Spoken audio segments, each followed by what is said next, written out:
Welcome back to the Corner Club Talk podcast, guys. I want to let you all know that life comes at you fast, and no better week than the week where we reversed the first fixtures of the season, where we saw how narratives are developing, then on completely turned on their head now.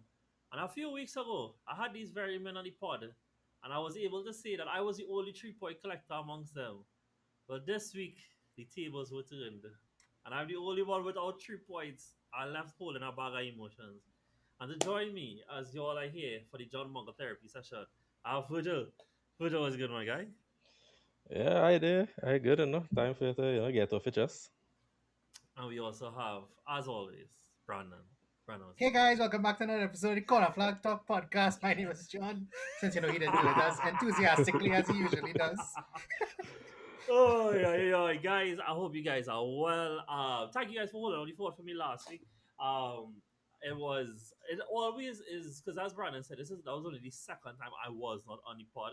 The last time before that was complete chaos because somebody come on the pod and decided to run all the agendas because I wasn't here. But this time it was completely fine, and it is really such a experience to be on the other side of this world. But I hope you guys are well.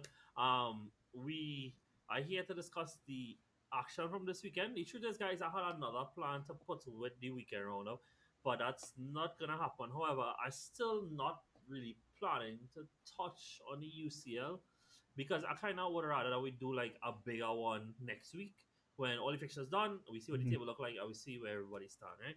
So Virgil will spare any Bodo Glimt action for today. But don't worry, Uh, guys, I am here. I'm the one that's I gonna hold all the flames. And the truth is, guys, as we get into the Arsenal versus United game that ended 2 goals to 3, the first time since Luton, God knows how long ago that where we Mhm. conceded 3 goals, which is why like it is such a far concept. The first time we lost to United since Ten Hag first game against us.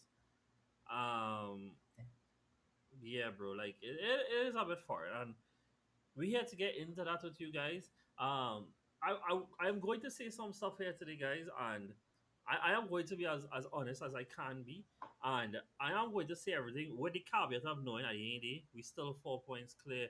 That we still leading like every competition that we in a semi final where we won foot in the final and everything. But I am really upset about a few things. So why don't get into it? As a neutral, Brandon, what was your thoughts on the game? Um, well, John, one of my favorite sayings whenever you ask me the first question of the week is, "What an underwhelming game." Well, unfortunately, this was not an underwhelming game. I thought it was probably one of the best games of the season. Yeah, Actually, I really yeah, it enjoyed was. watching the game as a neutral. I mean, I was very conflicted because John, my feelings on Arsenal, so I didn't really want them to win. But at the same time, United would have jumped us if they won the game. So I was really hoping for a draw, if I'm being quite honest. But I must say though, the game was good. Um, we will get into a lot more of it down the line. But what I will say before we get into all that is that I really think United were um, were very good value for the win. I thought they were the better team on the day, and I thought that there are a lot of things that we have to get into when it comes to Arsenal. Boy, like I know I'm waiting for John to let out all his emotions that he's been keeping in for the past few hours. So I'm waiting to hear all of that. But yeah, as for now, a very exciting game, and I think United really deserve the win. Yeah, Virgil, anything you want to add to this? yeah, I mean, from what you said, it was very. Yeah, I'll say it's a very good from a neutral point of view, because honestly, for To be me, fair, for you, there's the two teams that you hate the yeah, most, right? yeah, So, Yeah, yeah, yeah. what I just about said, but say you start off talk with Brandon, say from unbiased point of view, for me, both sides. two Yeah, but you're biased still on the unbiased answer. because you hate If both of they, them, right? I mean, hey, if this game could end with Two both teams not losses. two losses, I would be. But anyway, but yeah, honestly, I felt like it was a really entertaining game. I felt if we were to talk about this game a couple weeks ago, you would obviously go into this game looking at this is a sure win for Arsenal. You felt like it would swing and it would swing to this one side, but still, I felt like even from the new manager bounce that happened last week, I feel like even still going into this game, I felt like they were a high majority of Arsenal fans that still felt confident. So for a lot of stuff that we saw from Arsenal from both sides, it felt very surprising. So there were a lot of letdowns on Arsenal's side. So I'm sure Mm-hmm. when John get into it, I'm sure John was able to see all of that today. Yeah, I mean, look, I've always say this every time that we're going to play United, especially the last few years, because they are absolute horrendous. That Arsenal have a problem where they play the badge when they come to United, right? They don't play the team, and then they just end Hmm. up with like a 2-0 scoreline or 3-1, and it's always like reflect them so highly, right? And if I be so honest with y'all, I know that they beat City last year, but I also know like them and City have this such a weird relationship where they pull these results out even when it looks the bleakest, right? So like the truth is, I kind of discount it not from what they are capable point of view, but in terms of that's our rivalry in itself, right? A different type of one, right? Going into this game, until we scored, it went exactly how I expected it to go. Hmm. That we were dominating them. The press was working really well. We was pinching Manu, pinching Bruno, giving them real trouble, and we was going the other way, right? And then we just started being very lackadaisical with the ball. And we give up one chance and we give up another one where Bruno shot wide. And then finally the goal come right. And I said, okay, cool. We make mistakes, right? And my overwhelming upsetness is that like not that it's okay to concede 3 goals, right? But like when you watch like XG and all this stuff, like Arsenal didn't give away that much chances, right? Players stood out with individual quality there, and you have to be able to account for that in a season, right? Is the inability to respond when that does happen. Because the thing is, right, is that people go watch the game finish 3-2, and there's somebody out there that will tell you, losing 2-0 at what? Sorry, scoring 2 goals at home should be enough for you to win, especially when you have the defense that Arsenal have, right? And in some sense, fine, but I'm also somebody of the belief, and I only know this by now, that like when it is that your defense is consistently at best in the league and one of the best in Europe level, they allowed to have days off that the attack should pick up that slack.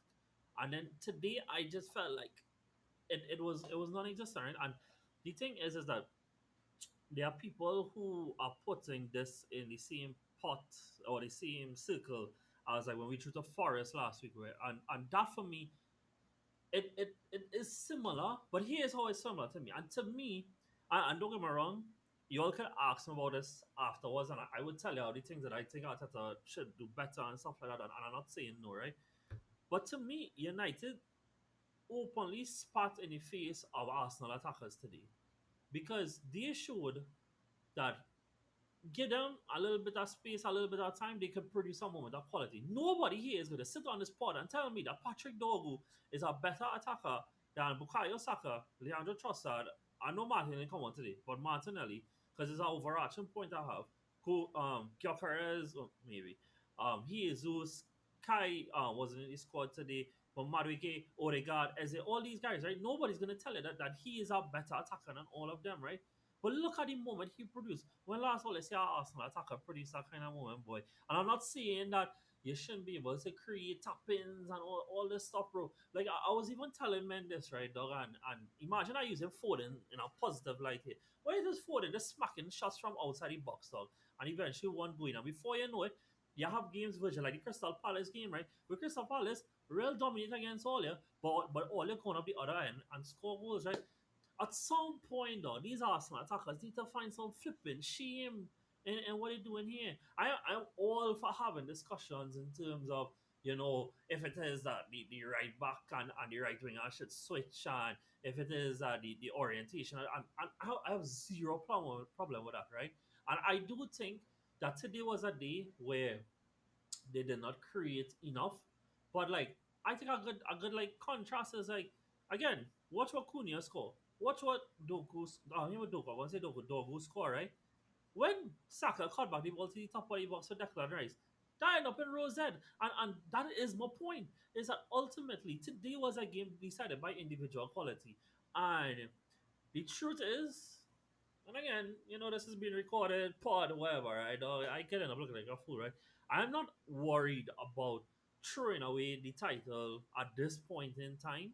Um, but I do think it is an underlying concern of these attackers need to start doing more. Because like for every argument that I hear of system this and system that, I saw, and funny enough, as a United fan channel that I heard this on Big Up Culture Camps, that like in some sense, some attackers actually have the best platform to go there and attack because if you have a side that you don't have to worry about conceding, that you're dominating the ball, you're dominating possession, you're gaining all these metrics, you're always in the final third. At what point somebody going and stand up and say, you know what, boy, I going and produce a moment of magic. These men can pay like, and this is what was so vexed about last week when Martin he missed that open goal, right? So you can pay 118 million and you missing open goals, and then I had a huge stupidness about how well we didn't create it. But you get open goal. And then United come this week now, and there are things that if only asked me, I would give United credit for this week, right? But it wasn't for creating no set and dominating and whatever. It was that they get space to make something happen. Yes, the first goal was an error on our part, but the other two was moments of brilliance. When it is that these men go and stand up and say, you know, and this is for all. There's the one who I am so sorry, guys. Even though I will do my best to be objective here, however, there's the one that I still will never say anything bad about. I am very sorry. I still won't. But they all need to do better. They all of them need to, you know. And so there's things that you see. I feel like I just ranting now, right? And I don't want us to not He have a wasn't here last week, bro. conversation. Don't worry.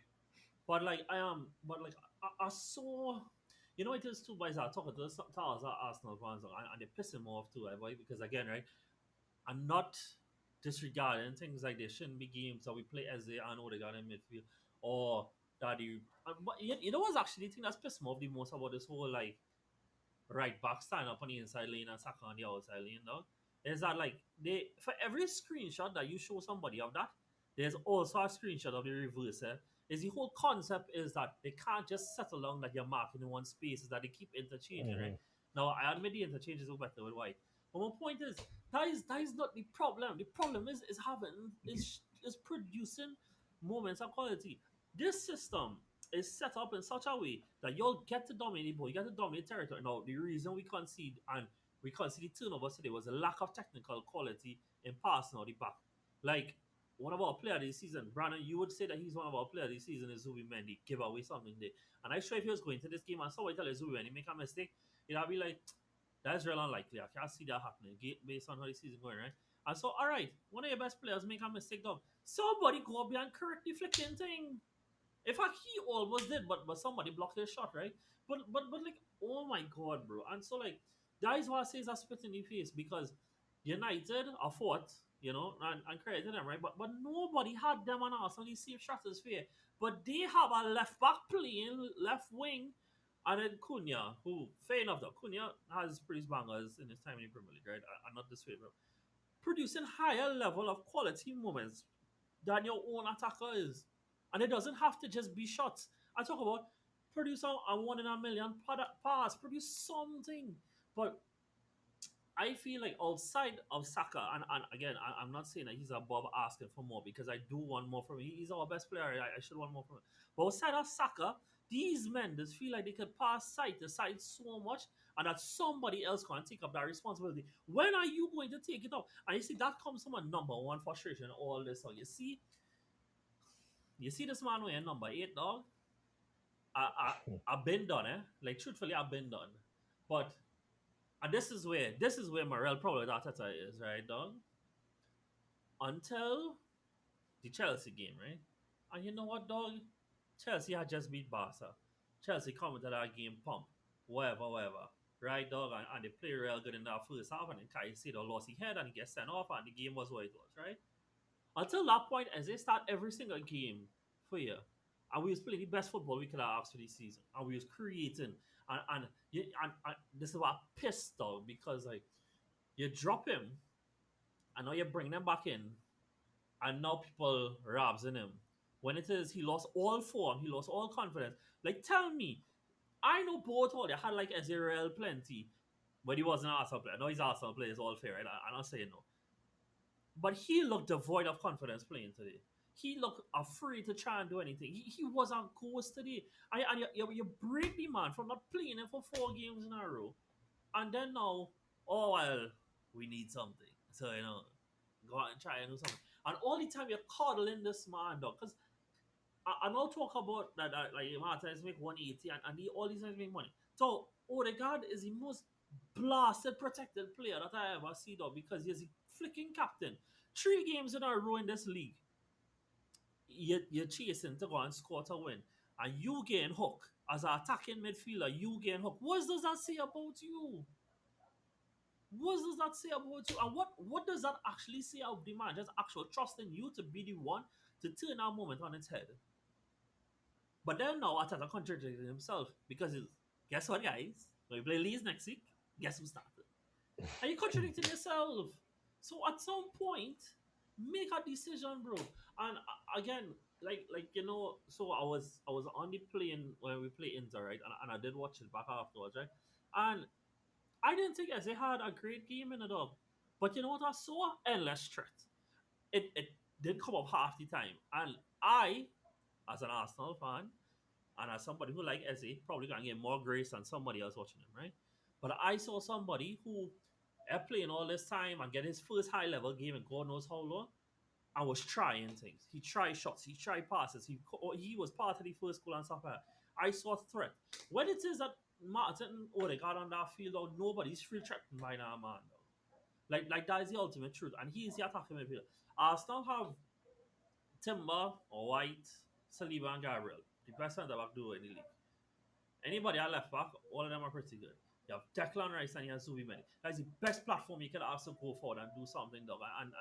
And he to me is emblematic of how we went from actually like because like, I remember in that period that Eze was in the team, we still wasn't free scoring, but it was free chance created and men just wasn't finishing. So like in my head, I was like, oh, that's fine. Like eventually the variance will swing back. Since Odegaard come back in the team, with the exception of Aston Villa second half, and the Brighton game, I would say that he was good, dog. It has been so lethargic and he's been so emblematic. And so again, I real sorry earlier. I gotta wrap up this and let it come back in. But I'm so frustrated up because this is why I feel like Arteta is a hypocrite to me though, because you just so talk about high star you care about duels, you care about contesting stuff. Last week I see Elliot Anderson bully this man for 50 something minutes before you sub him off, dog. But then you can start him again this week. And what has happened when Casemiro buck him this week is the same thing that happened. So what is it? And you know what's the funny thing, guys? I'm not actually saying that he had to start as in. You know the man who scored today? I have been seeing for a little while now, dog. I have no problem him starting as part of the midfield trainer because, unlike your stupid captain, he doesn't hide in games. He will stand up, he will try, he will miss, but he will try and he will show up. He showed personality today. His shot lead to something that I would I understand if I get called as a pen, but I also understand and get called. He scored the actual goal. He's tried passes. Boy, this man is just pass side to side, bro. And so what I am upset with that Teta is not necessarily about the system, because you know what, guys? There's the same system that beat up Bayern a few months ago. There's the same system that run through Tottenham. There's the same system that when Odegaard had a pay beat up Villa. The system is not, these players are platform to go and show the individual quality, and they're not doing it. So, this is one little thing I got to ask. And then I go probably funny. Oh, they can ask me anything only want to ask me. Yeah, that's fine. I got to call out players, right? Um, I actually was kind of unprepared for what I was going to do here. But I knew I was going to do this mine, yeah? But I didn't have it totally ready. Um, Best, great. I got to call out players, right? And this is again where I'm also upset with that, right? How much are these players? You all, and I will tell you all how much goals they have for the season so far, right? How much of them you all think you trust to get over 10 goals for the season, right? And from this is how I realize where I stand in terms of who should be starting and who shouldn't be starting, right? Bukayo Saka, do you trust him to cross 10 league goals for the season? He has 4 right now. You mean for any season or this current season? No, this current season. Oof. Well, let me say in general, like, you trust him to Okay. cross 10. I Yeah? think in general I could see Saka again 10, on any given Mm, For, season. for Yeah. what is what last year, even though he was injured, he finished with 8 in the league. And then the 2 seasons before that was like 12 and 13, right? Yeah, I can see him getting 10. Yeah, Yeah. Leandro I can trust Trossard. him. Leandro Trossard. on a very good season. Yes. Yeah, I feel like Yeah? it's a Right? No, stretch. I have no problem with that, right? Gabriel Jesus. Well, you know my answer. No, but I want to No, please no, I don't just think answer, so. right? Right, Nah, nice. nah. Right, nice. Martin Odegaard. Oh, nah. No, Right? No, no, no. Please, I want to get this out now, right? Eze. at Arsenal, boy, a If good he had get season. I all could this see game, if he had get all this in a game good time that season. Odegaard was Yes, getting, in a good yeah. season. Yes. Yeah, I Because would guess say what, yeah. guys? He already has four. You know, in the Yeah. season, he and played these last how much games, right? But right, Gyökeres. Based on what I see, probably Nah. 10 dead 10. Well, the thing is, right, Yeah. men can tell You know. you, he had nine in all comps, right? That'll Mind mean he you, goes score for the rest of the season. that mean he only, but no, but mind you, this whole time he only had two open play goals in the league, yeah? Is it? Mhm. Yeah, No, I think two, it's more than because that. I think it's more than that. no, dog, he have six in the league. Two was And a 4 is pen, pens. two was pens. Yeah, but I'm missing one. One was a corner. He scored in the league again. Is it more than six? I feel it's five in it. Anyways, it doesn't matter. That is neither I'll here give nor him there. 10 because I feel nice at the moment. I'll give him Right. 10. Who I leave out so far? Martinelli. Oh no. No. Nah. You know the truth though? When Martinelli was playing strike, which is another thing I have a problem. You know the funny thing, right? In this whole thing, right? I just come across as this Arteta can't do no wrong person, right? The problem is that nobody's ever, and I said this in the same Arsenal group, nobody's asked me my problems with Arteta in it. Nobody's asked me that. One of them is play Martinelli strike. He just show better boxing instinct than half these when you're playing. Play the man strike. Could he dribble? No. Could he create separation for shots? Yes. Could he win the ball in the air? Yes. Oh my god. What right, yeah. So who I'll leave out? I'll leave out anybody. I don't think I'll leave out anybody. That was basically all the Havertz. attackers, right? Well, I was gonna Oh, you say don't want him, to right? include But him? up to now he He ain't play, play, really. Right. you know? Yeah. And but But the what three men Madueke? only. You're excluding him too. Oh no, well yeah, Nani. But the answer is no, right? Because my answer is also no, right? But Hmm. like, is it the difference for me? And I've been consistent with this with Nani, right? My whole thing with Nani is take minutes or Saka, and I find. You know the next thing I have a problem with? What he do today with bringing on Nani though. What thing? Please don't talk about it. So I can Yeah, talk about it, please.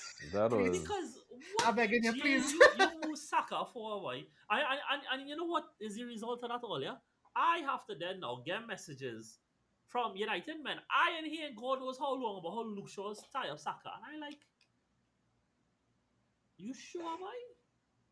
But just because he might move to the next side, the man tell me, yeah, well, after that moving from his side, and I'm like, this dumb Spanish, anyways, right?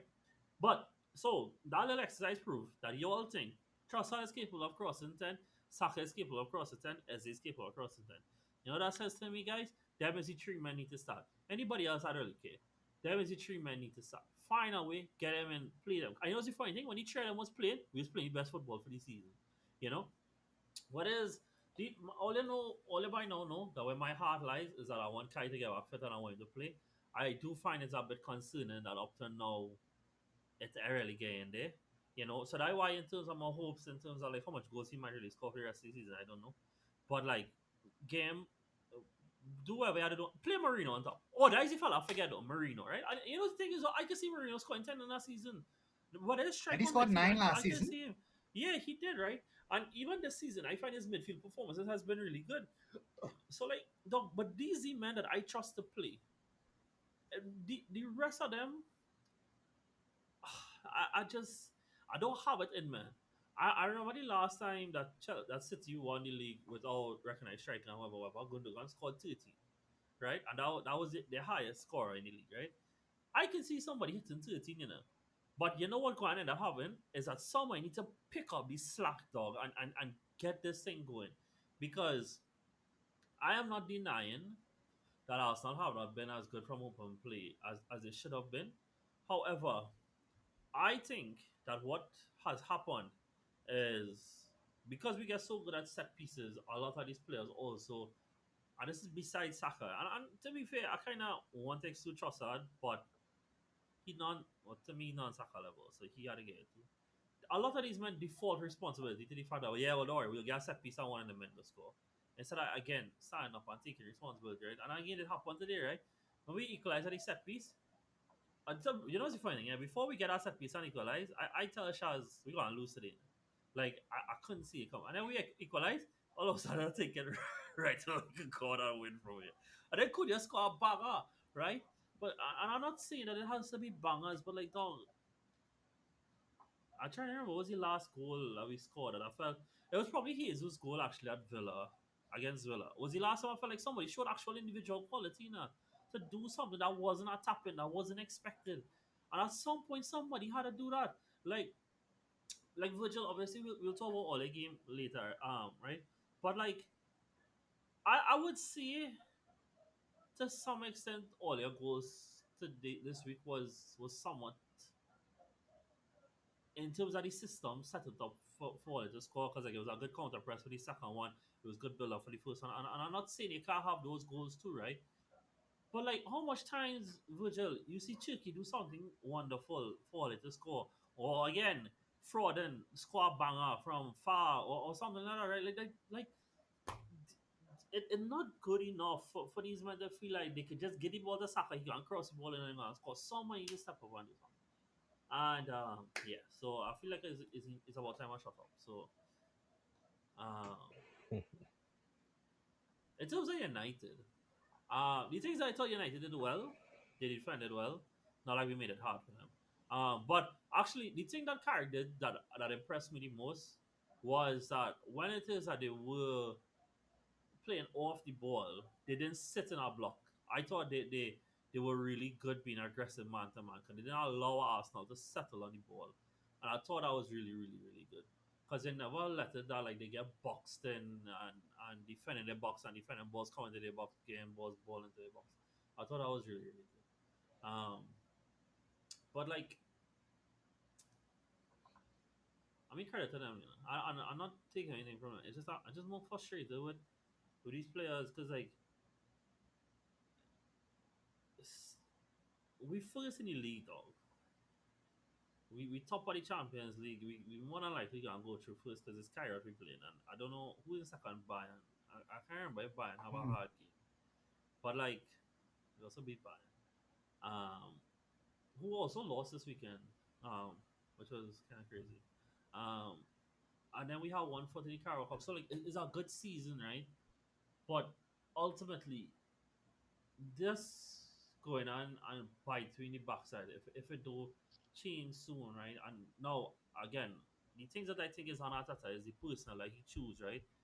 To the combinations of profiles for certain games. I'm not denying that. But you going and tell me that when you play Nottingham Forest, who are one of the worst home records in the league, that Gyökeres, Martin, and Yamadu, you're not good enough to score a goal against them? Like at some point, or these men need to have some shame, and like that is all it is. So yeah, yeah. Anything else you want to ask me, boy, or anything else you want to Virg, say? go ahead now. I feel you'll be nicer to him. Yeah. Okay. Well, the main thing that just crazy to me with Arsenal is that I remember I saw I on thought his subs was terrible, by the way. oh yeah, Uh, right, yeah, but but but in Can the I sense that interject like something? Have you ever yeah, seen a quadruple sub from Arteta before? no, but that more tell me that he was pissed though.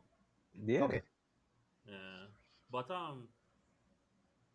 I didn't agree with it in the sense that like you shouldn't. I get that he wasn't having that good of a game, because he gave the ball for the first goal and Dogo kind of run over him for the second goal. But to me, it don't take off Zubimendi because he's still one of the best players to play through the press. And I would have taken off Trossard. I don't think Trossard was having that good of a game. Um, I was going to say something else too. All right, I want to kind of say this, and I'm not saying this to be salty. I do think today was one of the days where United did get the right side of the flip of the coin when it comes to this handball thing. Because again, right, they're so inconsistent, right? And I don't think it's agenda or whatever. But like they get through with Togo standing. Because I've literally seen that same situation happen last year and Havertz go get disallowed when we played Villa. And I've also seeing when Maguire going on is a shot on goal. And as far as I Mm-hmm. knew, I thought like a shot on goal, and if our hand touches is a pen. I thought that was the rule though. But then Yeah, I saw if I somebody say something about if it's the hand that breaking his fall or something. Yeah, So, I know but that but from like Suchek. uh, Suchek, Ahmed Suchek. you so right in that. Yeah, yeah, yeah. But I've also seen those given right. yeah, 'cause So I know, like but I'm pretty sure I had a call on one berserker or something similar like that. So I'm not saying that to be salty. I'm just saying that in the inconsistencies they have about applying handball, they did get the right side of it today, you know. But that is not to take away from what they did because again, the dog goal was insane. I don't think we deserve a penalty at that point. I mean, to be fair, we deserve a draw, you Mm. know. Um, but yeah, and then Gyökeres come on and play terrible too. Oh my goodness, bro! Virg, Like save him, save him, save him, save Yeah, him. I that mean, one at the end, like what's yeah. that? Great clearance, bro. No boy, Oh, and then yeah. again, dog, shame, like actual shame, dog. You know, I you know what's the thing, dog? Apparently, Gyökeres have stands, right? I talked about this last week. The Right? Eucharist. Apparently, right? They can tell you some stupidness about how that Saka don't pass them, whatever. In that very moment, if he had passed Saka, Saka that open goal, right? But this bugger, they see what happened is, right? This side that he breathe and this side don't work in conjunction with one another. He's had to take all the brain cell from this side and put it into the side for it to work now, boy. So he didn't realize that day. Instead, you know what he do? Our brethren who won the game today, he said the ball by him. That's what he did. So right, yeah. Virgil, go ahead now. Sorry, I really don't mean to just be around anyway. Save him, Virg, Nah, save him, nah, save I him. understand. I mean, the But main thing is just from just looking from the outside, it just seems to me that with Arsenal, as much as we have a lot from previous just games remember, dog, where you only lost to them last week, yeah, and you only beat the 20th place side, right? So, hey, no, hey, but no, trust me, because if I hear my things for last week, and even when we get into our game with 650, I have my thing to say. But the only thing I say with Arsenal is this: Arsenal spent a lot of time during the season celebrating with their the set piece coach, and for games like this, 'cause I feel like I don't never a question after ask, but I just feel like for something I realized, just in that attack, it just seems like Arsenal have no idea of what to do when they get reach that final third. It's we seeing like so much different chances and stuff. We seen how comparing to all the United players were taking those chances. It really seems that with Arsenal that you don't really know who to expect. Like you don't really know who you could look at in the attack and say, okay, a guaranteed goal is coming from them. Because we look at I saw in a post match analysis they had conversation about how Saka have 0 goals in 13 appearances. Jokers have like 0 non-penalty goals. I don't even know if yeah, but Madueke has scored. Virgil, Mm-hmm. Virgil, but that is my point though. Is that like again, you are getting all the time in the final third. Do something with it. Like like I I don't mean to take Pep out of context, right? But I don't think I am. You remember he saying my job is to get in final. This is your job to do something in it, dog. Like Yeah. at some point, do something. Like like I have all the time in the world to hear things like we should go and buy Nuno Mendes and Hakimi and play flying fullbacks and then go and sign Julian Alvarez and whatever. And sure, no problem. But at some point, somebody show some damn shame now, boy, and do something. Well, you want to be called Premier League champions and don't have the goal to pass shot on target from outside the box in the corner. Because guess what? Dogu just do all of that, dog. Patrick Dogu. Right, dog? Yeah, and to be fair, you know what I kind of hoping for? I kind of hoping it's the moment I light something up on these men backside because and I mean, thankfully, it's from a place that we have a little gap, right? But oh my goodness, like today felt embarrassing. You know? That is what had me so upset, dog. Is that it was so embarrassing. Like it kind of funny just as given how the game started, right?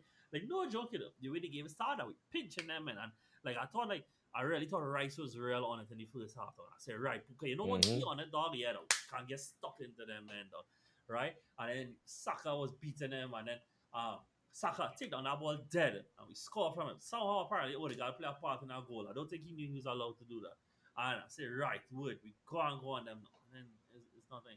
But but what you're saying, Virgil, I agree, right? I know. Here's my thing with set pieces, right? And I don't think I ever said it on the pod, but like we've said it in the group chat plenty times, right? There's a goal scoring problem in general in this league, right?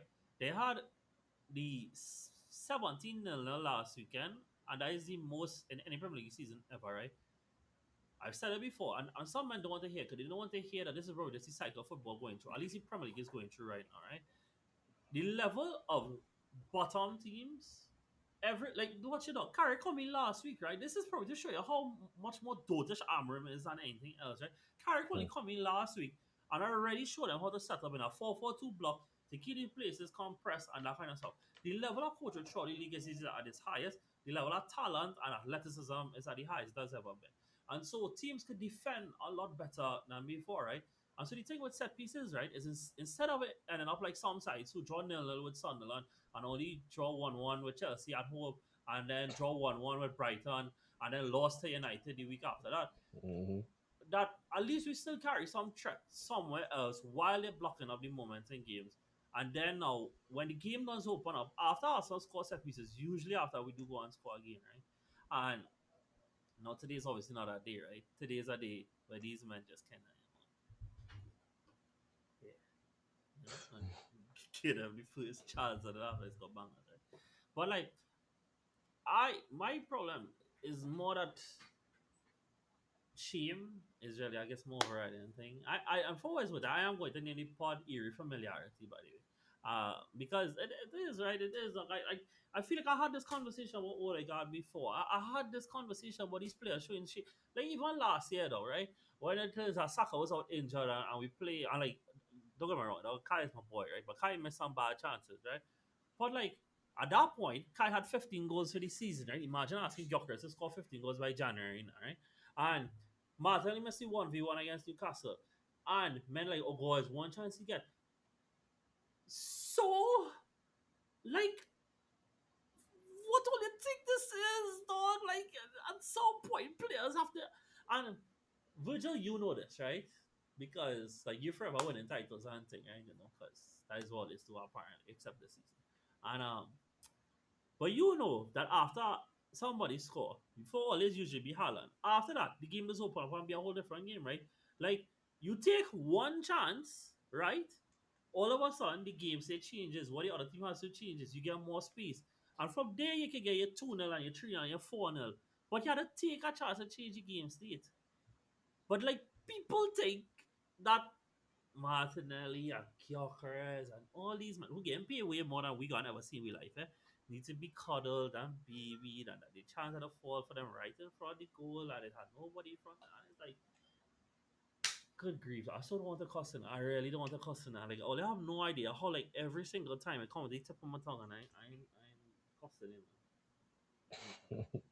Brandon, say something now, please. Virgil, you want to finish your point, or Oh you no, want to no, say no, no. anything? Go ahead. Yeah, I didn't really have a question. Because the main thing we're just trying to figure out how concerned he is, but I feel like he Mhm. also was able to get out. So you can go Okay. ahead.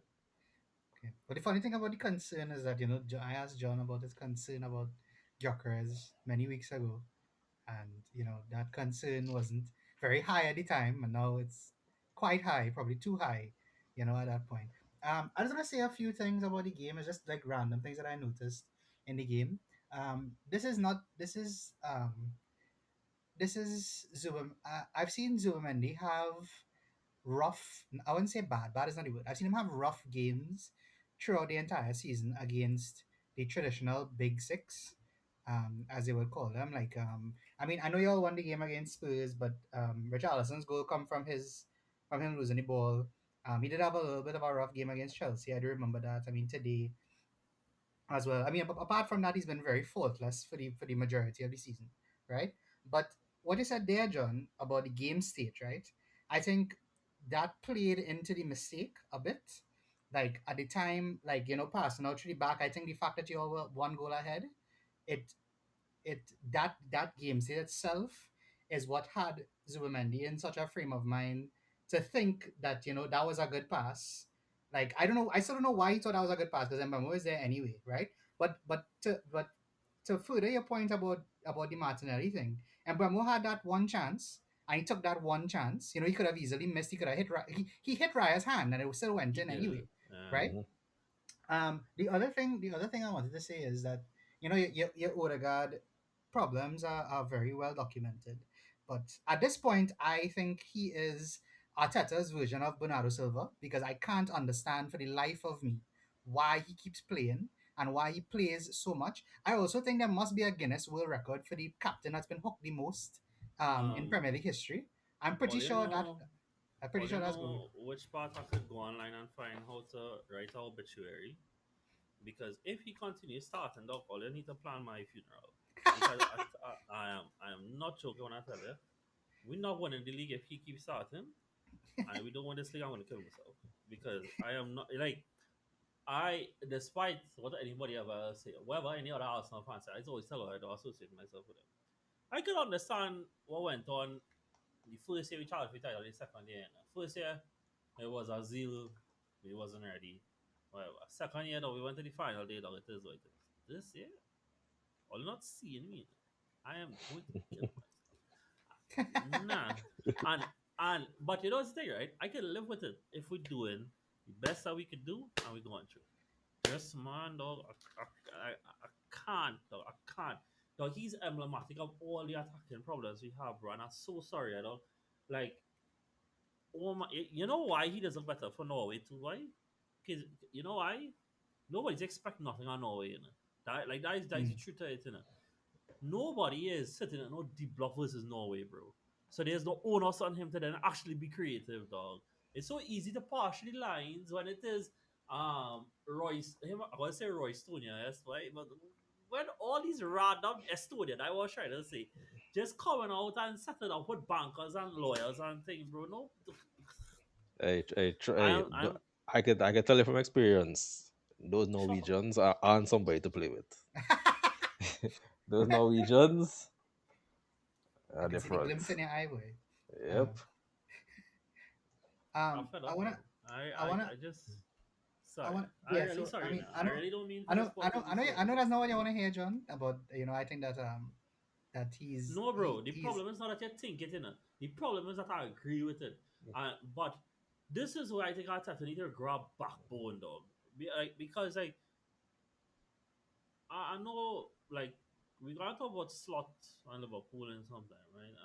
And he win the league and right looking like he walk he can get fired in the moment, right? But Mhm. but to win the league requires managers also making big calls. Making Gravenberch his six was a big call. Giving Salah the role he had was a big call. I see Arsene Wenger in his senior years drop his captain when it is like he wasn't part of it anymore. Grow a sack, bro. I don't care. Grow a sack. And they don't have to be as in. Like I said, dog, I see Marino as just how much a goal threat and final third play as all these other midfielders that we have. In fact, I find it eerily funny that the same weekend that Odegaard dropped his 11th stink of the season, we sent Ethan in one area out on loan, yeah, and he scored a banger on his debut for the league leaders in Liga. Now, again, the space and time he get the ball there, you're not getting that in the Prem. And I'm not saying no, you know. Because the personality, bro, the personality to do them thing. You know what's the thing? We mock Odegaard for getting run through by Elliot Anderson last week, right? All you know, game week 5, Elliot Anderson get run rings around him by Ethan in one area when Odegaard had to come off 8 minutes in and one area came yeah. I on remember and that. had a Yeah. great game. Mhm. Like, it's back to shame, right? But I agree with what you're saying, you know, Brandon. It's just, I can't see me Oh with well, it. Like, there's a winning little the bit league more. with he's saying. There's a little bit more actually. Um, the well, yeah, like And at I least know, I know. Bernardo Silva was world class at some point. What, what, did, bro, Um, what this? the funniest thing about Odegaard is that I still think people hold him to the standard of when he had the greatest season of his career. So people think that he's always going to be like that. But Um, Brandon, you remember me and you talk after that, and I told you that that actually wasn't his best season for me. You know, like I yeah, yeah. No, always said that in the I meant statistically his best career. I oh mean, yeah statistically yeah his best season, and I think people still hold him to that. Um, Another thing I want to say, because I have to put this out there, that I was very much maligned for saying such a blasphemous thing as something as, you know what, I think Saka is good enough to play on the left for England in the Euros. but now that And you I was see not it, the wait only wait much maligned person for that. I know many other people were much maligned for saying such a thing. For me to only see today that Mr. Mikel Arteta brought on Madueke, and I thought Madueke was going up the left. Because I thought, oh, well, fine, that Trossard coming off, Madueke comes on, easy split into the left. But he moved Saka to the left and played Madueke down the right, then proceeded to play the majority of the attacks down the right hand side. So first of all, I didn't understand that from a everybody's take on Saka perspective. And secondly, why would you move your most productive player, who's the most productive player in the game for your side, from the side where he was most productive, to then continue to run all the attacks down that side with a player who you just brought on? Why wouldn't you just put that player on the other side where the player you took off? That's I also didn't understand that. And the final thing I'll say, boy, is that I I have reached this stage now. John, you know this because I sent you a voice note a few weeks ago, and that seems like a long time ago, by the way. Like I thought about this today, about the after that Bournemouth game. You and I talked about it after. That mm-hmm. seems like such a long time ago, in my opinion. Like, and I think it's only 4 games ago in the league, which is not that long ago, but it's very long ago in my mind. Right. And it brings me back to the same question or the same thing that I've said, not this season, last season, the season before, right? To to win the league, you not only need to have the best defense in the league, you need to have the best attack in the league as well. And I have held this opinion from weeks ago, and John knows this very well. I have said for weeks now that many of the attacking players have not been playing well enough. Saka is included in that, and John knows that I've said that too. But you can't go through the entire season and think that the defense is always going to bail you out, because if you Yeah. have a solid defense, as you have said correctly, the attack, there's no better platform than a solid defense than to go and attack. And on top of that, right, I personally think that when you have such a lead like you had for the past few weeks, that is license for you to go out there and express yourself, for you to go out there and show the entire league and show whoever it is you're playing against that you have all this attacking ability. You have, and because you have such a safety net, that the risks that you could take, they become less impactful, right? I think if you all took the risk against Forest, not Forest, because the Forest game was a bit of an anomaly because you all should have scored, and I said that on the pod. But the Liverpool game especially, I thought in general the risk taken was not as high. In general, like, not saying that y'all couldn't have scored and whatever, but the general play. And John, I'll before I finish, I just want to say one thing, right? One of my favorite Premier League goals of all time, right, is an Arsenal goal, and it's an Aubameyang goal against Leicester City. I'm sure everybody knows the goal I'm talking about, where Just Bellerin passes to pause it. Ozil, Ozil Yeah, dummies yeah, it. Lacazette plays it back into Ozil, Ozil plays it across the box into Aubameyang, right? I don't see any combination of Arsenal players that Mhm. would be Yeah. able to invent something like that for at any point during the season. Not that I don't think they can, not that I don't think they would, but in general, I just don't feel that way about the way that they play, and I don't feel about the way that they attack that something like that is possible. And I think the fluidity of the football sometimes is really not there. I understand that Saka is bearing the load of it, which I think is a problem, and it's become a problem throughout the entire season. And as you said, and this is the last thing I'll say, as you said, right, you cannot remove Eze from a very, very positive position that he was in terms of his form, in terms of the results of the club, and then hook him for what everybody assumes to be a lack of defensive awareness because it happened after the Villa game where he started to get hooked. So I don't know. That's just how it seems to me. But That's how it seems to me too. you can't take him off and hook him for so long and not give him game time and whatever, I whatever. expect him to And come then back when you and need a yeah. goal, you're like, oh, but bro, here what? I need you right now. I need you to come back and get all Yeah, that that form is that you so had before. much. Oh my And god, man. for the life of me, I, I don't agree with that. No, but And Brandon, this to me is where the hypocrisy is though, because you talk about high standards and like that is the thing with that, right, dog? And that if it is that he get dropped because he the goal, that is not true, you know. If I remember right, he the Wolves game was after that, you know, and we beat Wolves and he started that game. But either way, the point remains, right, that he went 4 games without appearances, right? If that the reason why, dog, I have no problem. You drop the man in for 1 game and you tell him, look, you see that can't fly. And you have to be able to think whatever. And you learn your lesson, right? But again, last week, we see Elliot Anderson molest your captain, dog, right? And you're still going to start him this week? Like, so, it's hypocrisy to me now, why? So, some men just end up in your penitentiary, but other men don't. And one man who looked like he was set to be another goal scorer midfielder to score 10 plus from midfield, compared to this man who ducking out the challenges and thing, bro. And it's like no, but John, you know what else doesn't make sense to me? You're chasing the game, right? And you bring on Eze. And I understand you bring him on because you need a goal, right? But football is not only played in one direction, right? If you bring him on to score a goal and you acknowledge that his defensive contribution was not good enough for all these games where he wasn't playing him, right? Why would you think that he would be good if United decided to go the next way when you are chasing the game? Like, I'm yeah. not saying that he's involved in Cunha's goal or whatever, No, but but yeah. look at where it happens. It happens in the midfield. It happens in a place where No, you have not picked this man specifically mhm. before his defensive abilities, and the lack of that is what contributes to the goal. Like I Oh, yeah, just don't yeah. I don't understand it at all. Like it's so nonsensical to me. And it just so it just is a the higher you climb is the harder you will fall, right? Bro, You the all thing have reached is, such a stage where you mhm. had the chance to be expressive and you had the gap to be expressive, and now you can't do that anymore because it's close now. There's no room for error Yeah. anymore. There's no so room for super risk something anymore.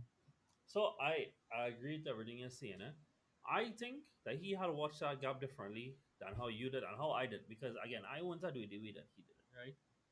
I don't agree with how he chose to rotate the group across January.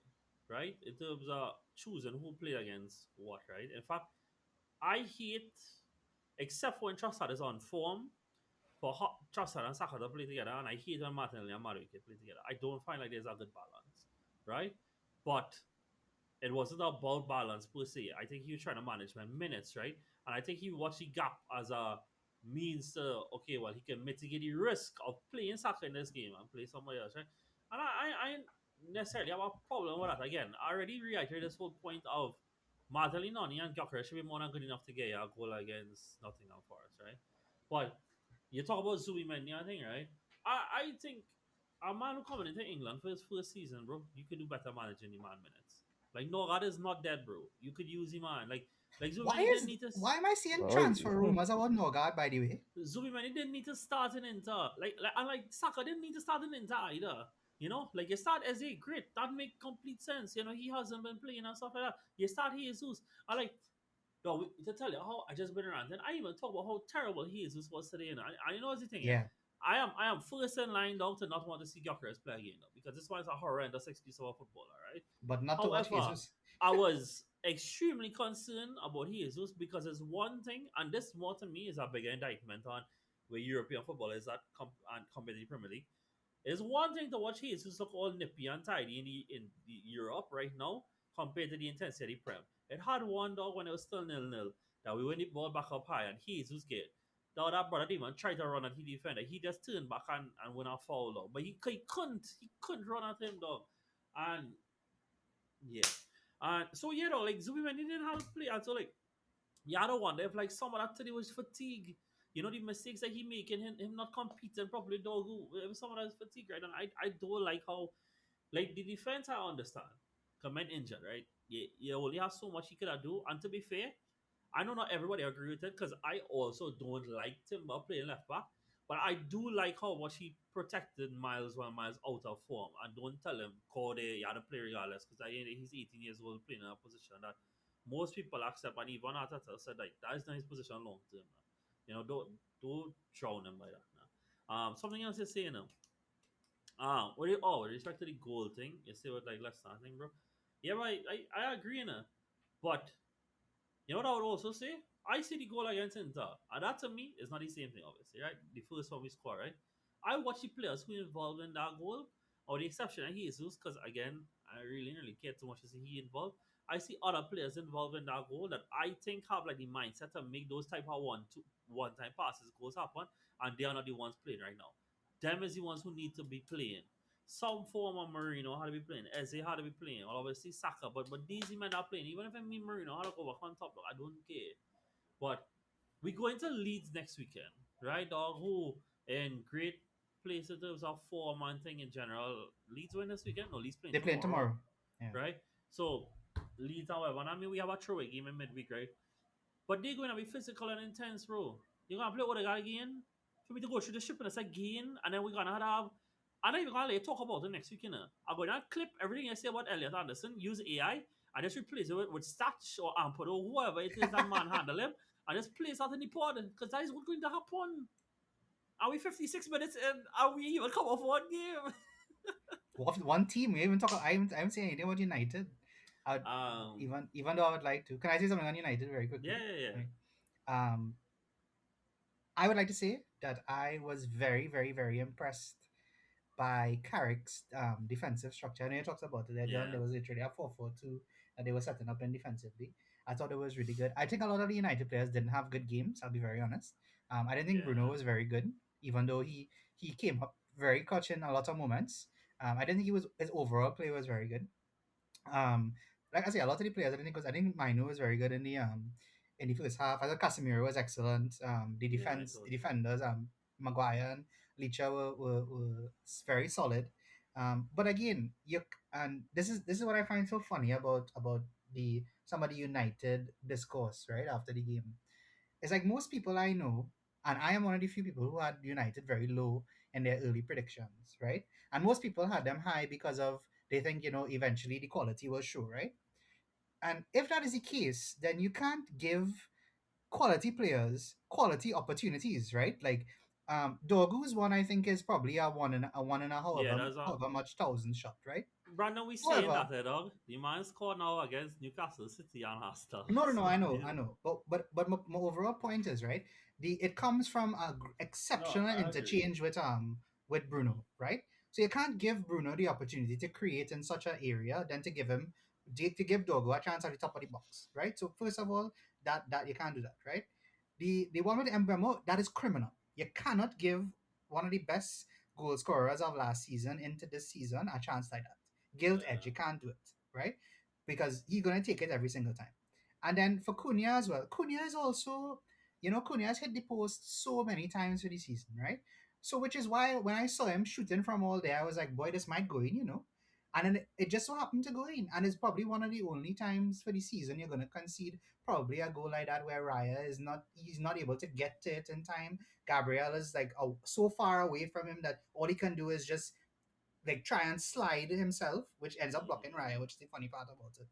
But you can't give quality players quality time on the ball like that.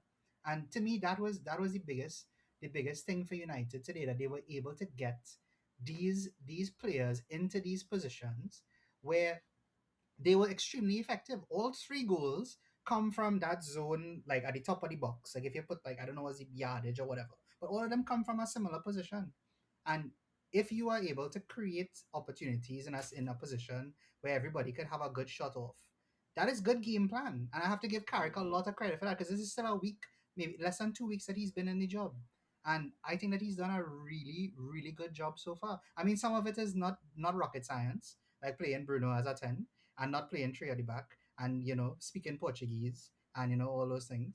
But apart from that, like, he has been so good. I mean, the real test for United is next week when they play Fulham, because you know how United play against the Yeah, big that teams that compared is to the what I small told you, teams. right? Like, is when Yeah, it is that we'll they see for hardly sure beat what they really made of next protagonists. week.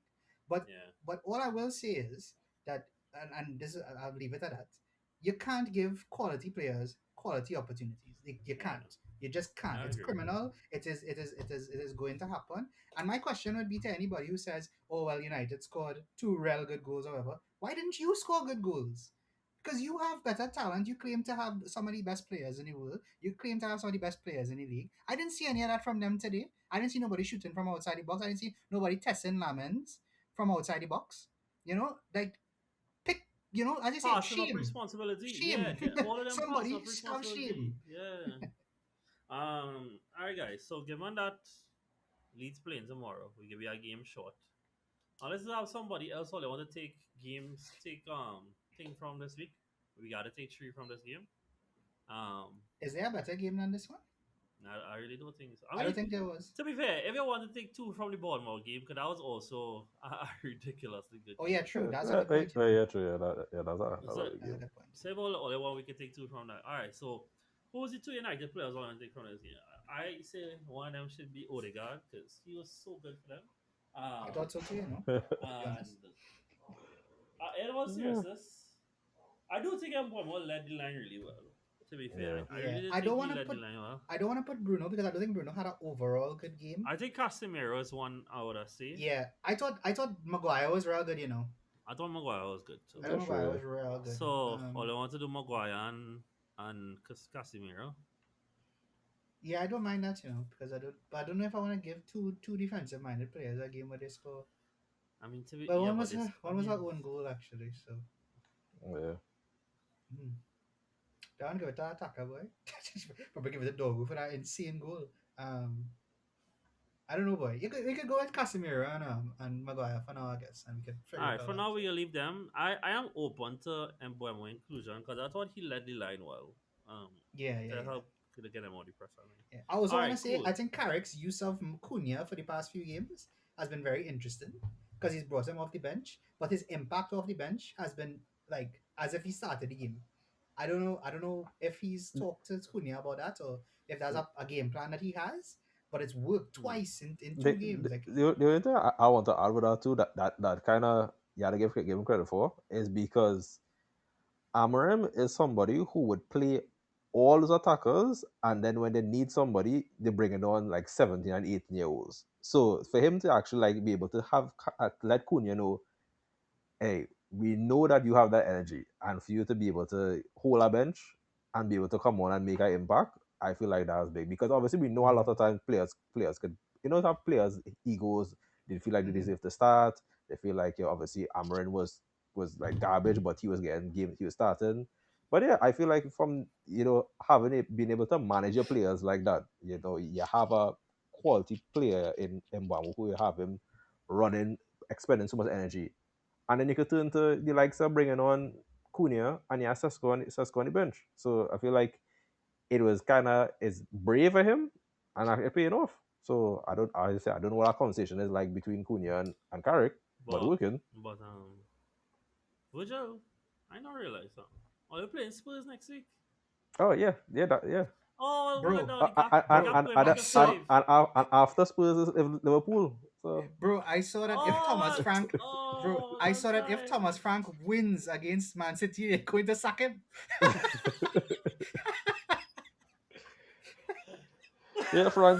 Frank knows.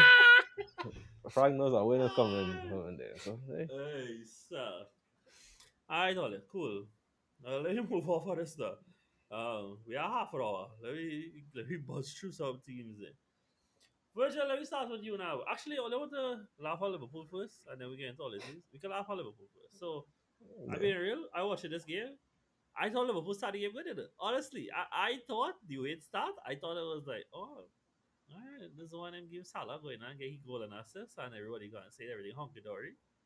Not because they went dog Virgil van Dijk, bro. Oh my god, bro. I want to put him My in this team goodness. because he was better than every Bournemouth player for Bournemouth. That was a hand in every goal in him.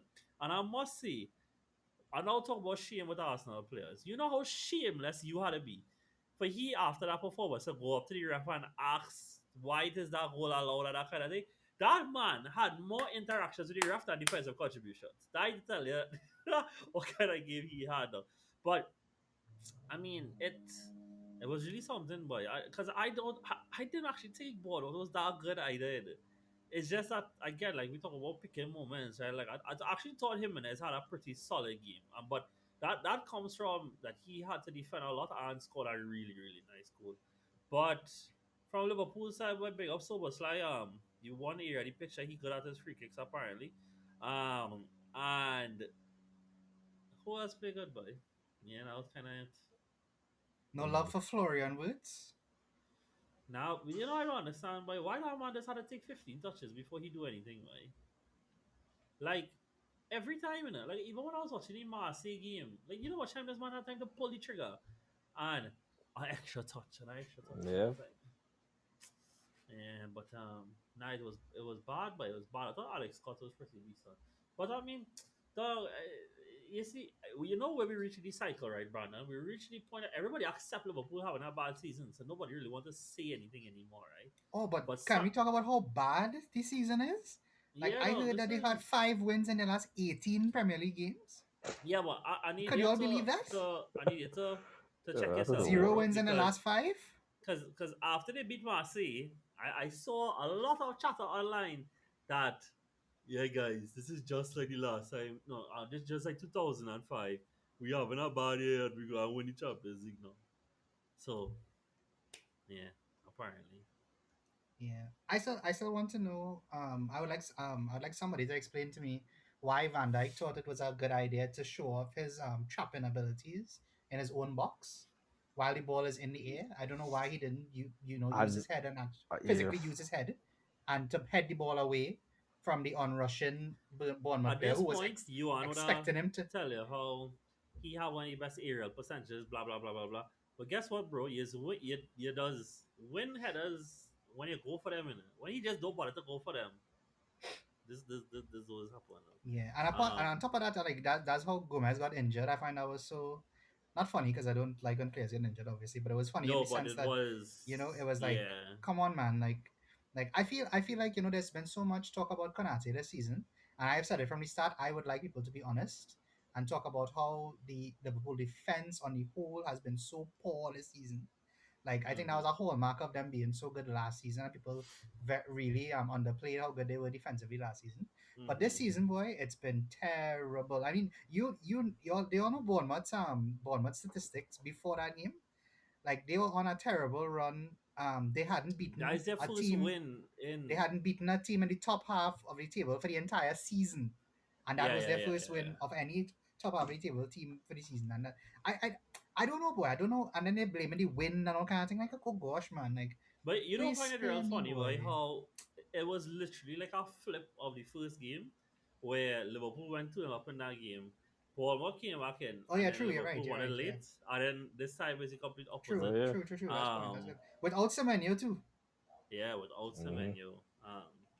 But who all they want to put for this way? I don't mind putting two men from here. Like I said, I thought Scott was pretty good. I thought Jimenez was also good too. Yeah, Jimenez Um, and um um Adley and Evan Nielsen also scored. yeah Hill Hmm. got assists. I don't think Nessie played well too. yes, and that's Um, Yeah. oh god, who played midfield for them, boy? Oh Scott god. Cook and technically Krupp kind of played behind Evan Nielsen. Yeah, I mean, No. I not to think about Evan Nielsen and Cook. To be honest, I thought two of them were real good. Cook assisted the first goal, right? No, yes, it's Evan No, that Nielsen's goal, right? was no. Or was that Scott? Unless did Hill get the assist from when he do the long throw for the goal? I I don't. can't remember, boy. I Hold on, would now. like to think not. Um, no, Hill But yes, assisted Jimenez goal and Alex Scott assisted Evan Nielsen right. goal. Well, now, I'll put Scott and Evan Nielsen. I thought two of them was real good. To be honest, Okay, cool. Hmm. Scott especially. I'm not a big Alex Scott fan, so for me to say that, Really? yeah, I'm not I a big didn't know Alex that Scott you fan. was. I didn't know you was not a fan. Like that was his stance. What weird. Yeah, Cool. Nice. Um, Let me go to Ollie and after Brandon. So obviously it was a real big win, but I promise I'm not saying this to take away anything from Ollie win, right? Because I want to say this is first league win Rossini again, right? Because or did he win the game before? No, he won the game before too. Yeah, He He won the won game against before. Brentford yes, last He year, had right? four two. wins in 5 games, which is the only loss was the Arsenal game. I like to hear that. But I was going to say Crystal Palace really in some turmoil right now, boy. And Mhm. it looked like a club in turmoil.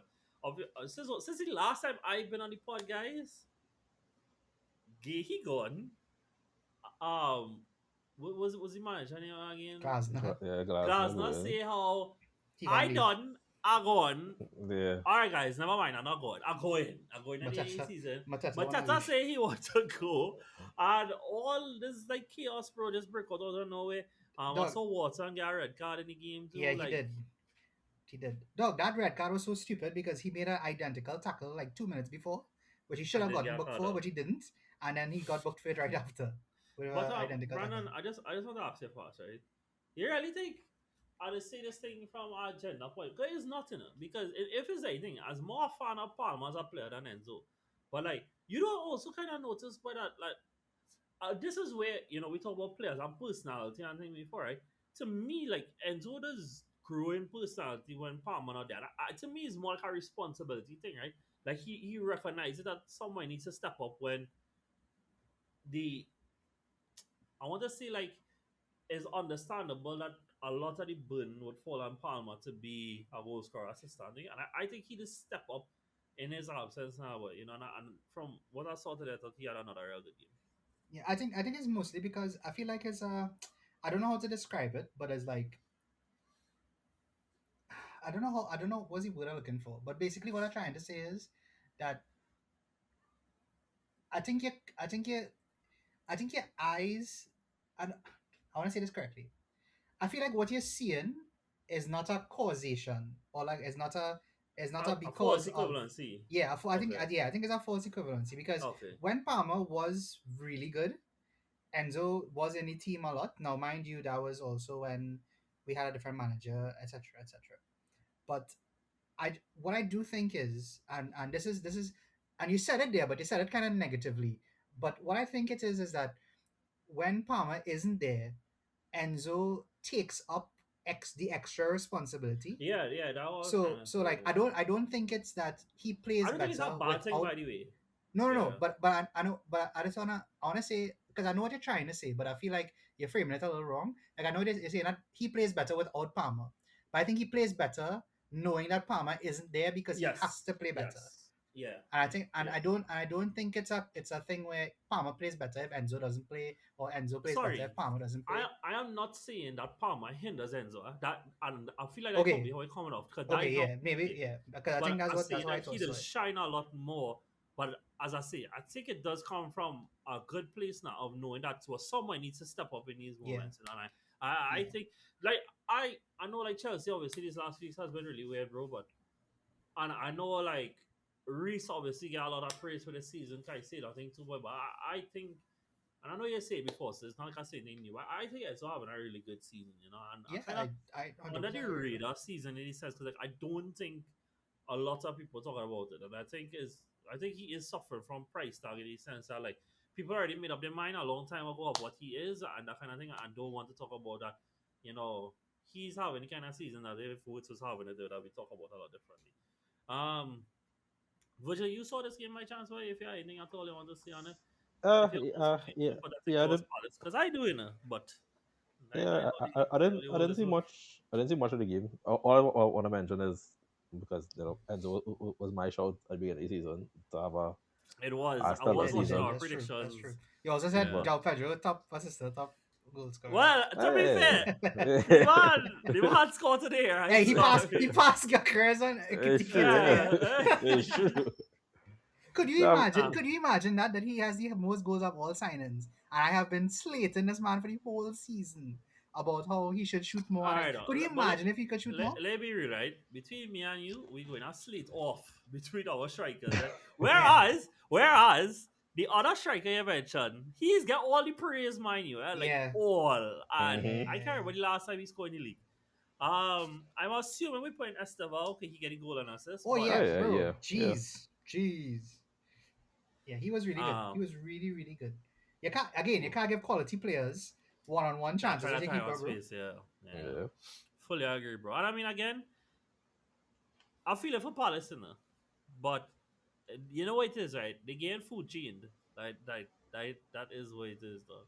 Because No, people but whispering in Glasgow, he go on to a bigger club. Mateta, you see the clubs Mateta link with. Like, yeah. who imagine 3 years ago telling somebody, Mateta and Juventus, that might be a thing, Or Villa hunting on Champions League football again, and they want to sign Mateta, like, Mm-hmm. it's understandable, but it is that again, food chained, in my opinion. Bigger clubs coming and stiff around the players and cause he can't play and settle now, you know. You was gonna Yeah, say it's something, sad. Brandon?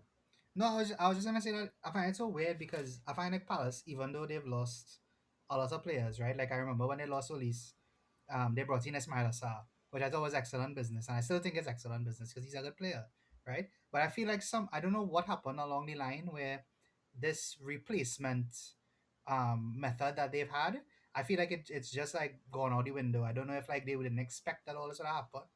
So he is Um, not a fan of Brennan Johnson. no, not anymore. You remember when I had him as breakout player for Nottingham Forest all those years ago? Yeah. All right, cool. Let me move on. Virgil, well, this end up feeling fairly standard for y'all. And I did watch it. Not necessarily what I hate, but more that a Captain Tricky one of my sides, and as you could expect, he got Nah, nothing. wicked. Hey, hey, hear this, right? Before kickoff, it was looking real good because Hughes, you want that start, right? Yeah. Wicked. Right?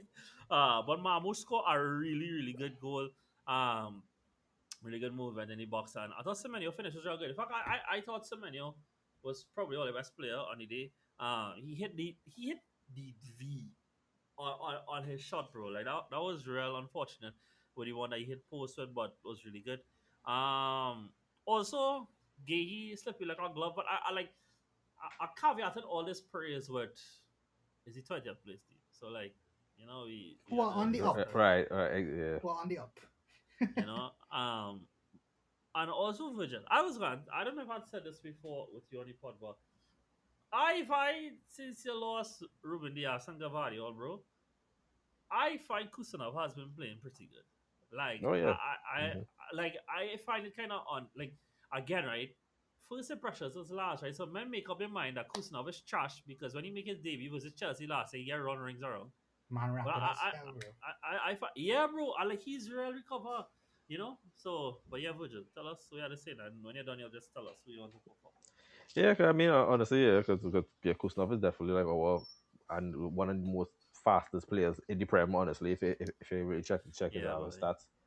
But yeah, I mean, going into this game, I would I had the thought of no matter how this game ends, no matter how much goals we put past Wolves, this game means nothing because Yeah. we gonna look at this and we'll say yes, City's back. The only positive is that the two positives is that the signings are implementing well into the team, and you have to look at how Gay played. A lot we saw a lot of the quality, a lot of the long balls, and I feel like that's one thing since that we talked about Palace before, a little transition on that is the quality of Gehi will be able to show a lot more because he's in a team that keeps possession rather than a team that soaks up pressure and all he really do is just keep control clear to the back. So we are seeing a lot of it and we are seeing a lot of his quality.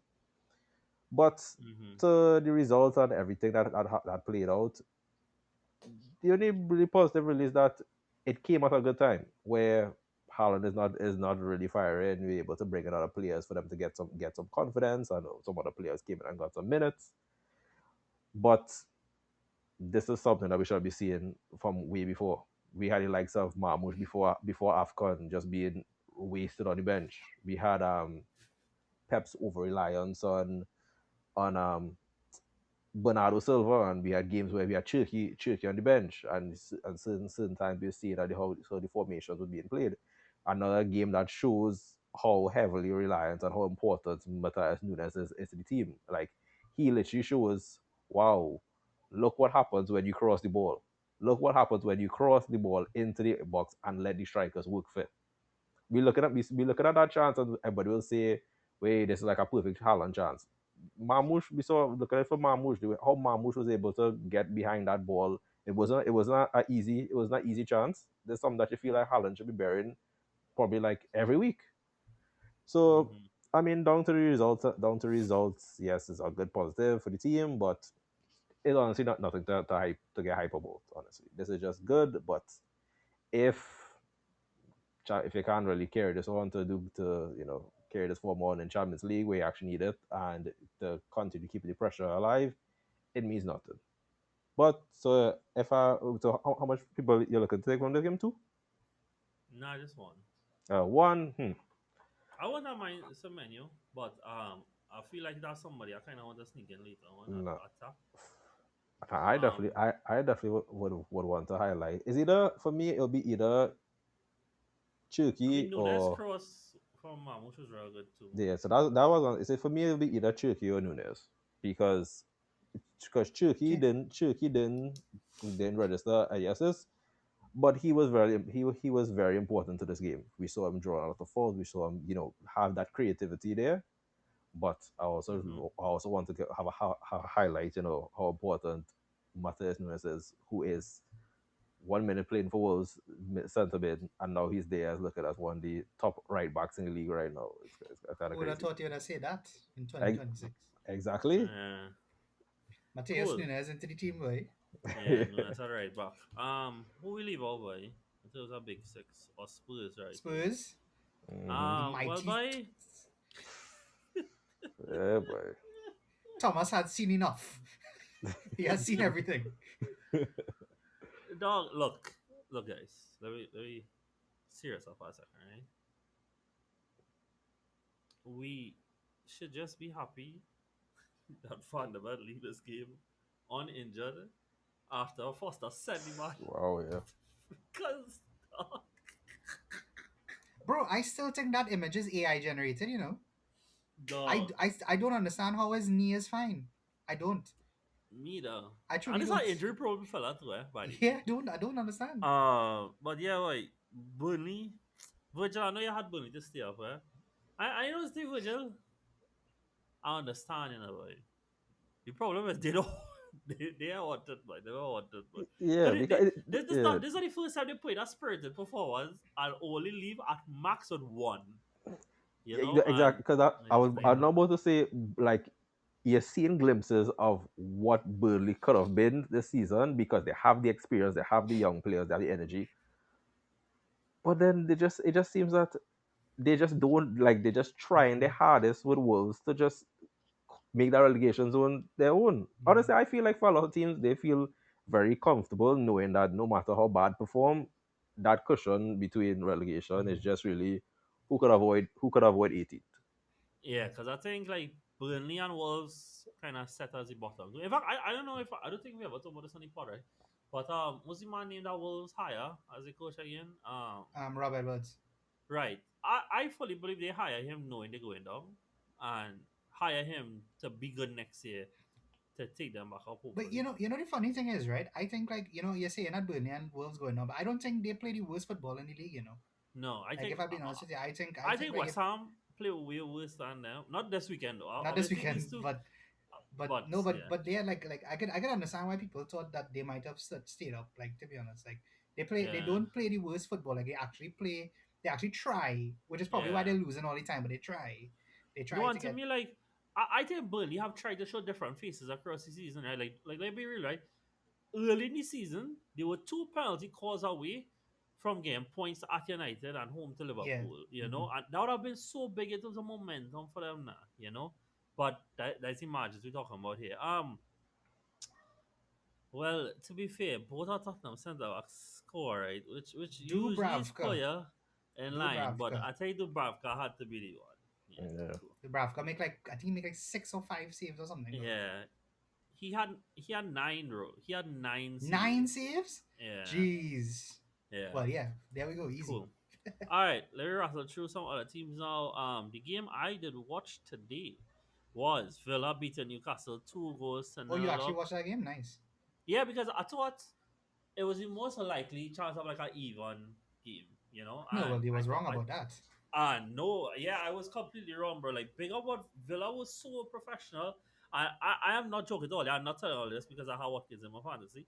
I saw that goal loading from the minute that it spin back out, and that one I tell you, yeah, like even when Marmoush goal this weekend, right, I was like sure like you wouldn't say that Marmoush is like an out and out nine, right? Like you filling in there because you wanted to rotate Haaland, right? Mhm. I just see every other striker in this league, boy, do half decent movement in the box. And then I have mine who just huff and puff to just turn. Yeah. Like I see Watkins smell when that ball start about to dig me. Okay, I need to dart forward and You dart see to where the you back start post. from and where you end up? Yes, bro, like again, shame. Like shame, dog. Like, oh my god. I wouldn't put Watkins though. I thought um it wasn't Paul. Was it Paul? One of these send I thought it was really good. Not Consa. Uh yeah, I thought Konsa was really good. Um Yuri came off, which Hmm. kind of saddened me a little bit, but I thought he was good again too. Was he injured? Yeah, he got off with a injury. He fell on his Oh no. ankle really badly though. Oh shucks. So Well, they're not hopefully necessarily too bad, but yeah, hopefully it's not too bad. But I wouldn't mind putting Konsa in. I mean, bro, but life's so funny, boy. That obviously he's injured now, but obviously it hasn't been a good season for him, and it hasn't been a good season for Newcastle at home. And it's like they both split apart, and neither move on well, yeah, because like we all understand like going to Tyneside and winning felt like such an unheard of thing, right? And Liverpool have won there, we've won there. You all came back from 2 goals down and completely dominated that half. You all won there in the cup. I don't think United gone there yet, but that says so much now, boy, of where they are now and Villa went there. Do you know the last 9 games that Bruno G hasn't played for Newcastle? They haven't They, won. have, they haven't won any of those games. Yeah, yeah. If that is not impact, then I don't know what is. Mhm. Yeah, but I go with Consa. Anybody want anything different? Oh no, I could really Yeah. concern. Yeah, I like that. Yeah, Cool. All right, let me really rattle through these last few yeah, we good, and we get good, out we of good. here. Almost. Forest won 2 goals in we at Brentford. I thought I was huge. I was huge, huge, huge for them. I was shocked, Uh, I I couldn't was believe that. astounded. Like I start Coyote. I shot him. I feel like I think it would, clean sheet that we go the road though. But fair enough. I saw more games, so I got an assist. Football actually have him as the man in the match. I know obviously none of us here watched that game. But I don't mind Gibbs White. It have a space here. To be fair, I thought Gibbs White has been playing good last few weeks, Yeah, so yeah, yeah. I And hear you. again, in terms of the context of the season, it's so funny, yeah, boy. Forest are on their third manager for the season, and Keith Andrews is up there for manager of the season contender, right? And we're talking about flipped narratives. First week of the season, Nottingham Forest beat them 3-1. And it felt like, yeah, bro, well, Forest, Chris Wood had scored that day that they just pick up where they left off from the season before. And it looked like Keith Andrews was in a job too big for him. Oh, how the tables have turned. Nice. Moving on. What else we had yesterday? Well, oh yes, I will start off this show saying this. And talk about Bruno G, Impact not playing, right? Oh boy, granted, Xhaka not playing for Sunderland is turning Yeah, them back boy. into a relegated team because Yeah, boy. My West Ham was word. all over Yeah. them. And the fella Yeah, that boy. I want to include from here, I understand Bowen scored for the Premier League assist, but Somerville is actually who I would like Yeah, to boy. The put man in. Yeah. not Yeah. tear right now, Was boy. yeah, bro, so You know, good. you know, you know. Last week I said we're probably not going to see Somerville in the team of the week for the rest of the season. Man, make it to the week after. Bro, he scored a header against Sunderland. Like, you know how hard that is, dog, when they had that ball and everybody back there? Do you know that's the first time he scored back-to-back goals for like two This years? career? Okay. No, for two Fair years. enough. Hmm. I think that he Nah, last that's time he good, did, that's he good. played for Leeds. And I mean, was to be Yeah. fair, 2 men who scored from them today came from sides that they signed from relegated teams. So obviously they signed Somerville after Oh, good. he Hey, got could we put relegated. Fernandez in there, boy? I feel like We yeah I thought he was yeah. real good, So like Fernandez real over good. Somerville. But it's really dependent on how the team looking at the moment. But he was also Well, really good. I just put it out there. He don't have to go in, but he was also it really would good. shape up better if we leave Somerville, because then the front three will be Okay, Esteban, no Evan problem. Nielsen, Somerville, No problem. and No then that problem. just leaves us with the Fulham game. Wait, wait. There's only one answer, So isn't there? yeah, but it, Oh yeah. well, I really need a left back. Um, Are you really they going to have put Anthony Robinson? we want to do what Can we Anderson play can three at the back? assist, but then Nunes had to be one of the three. That's all right. Okay, cool, sure. Well, then it had to be Because Wilson, but Doug, that Harry freaking Wilson Wilson, said, yeah, dog. Harry And I Wilson mean, Mm. what a having season he's having, dog. bro.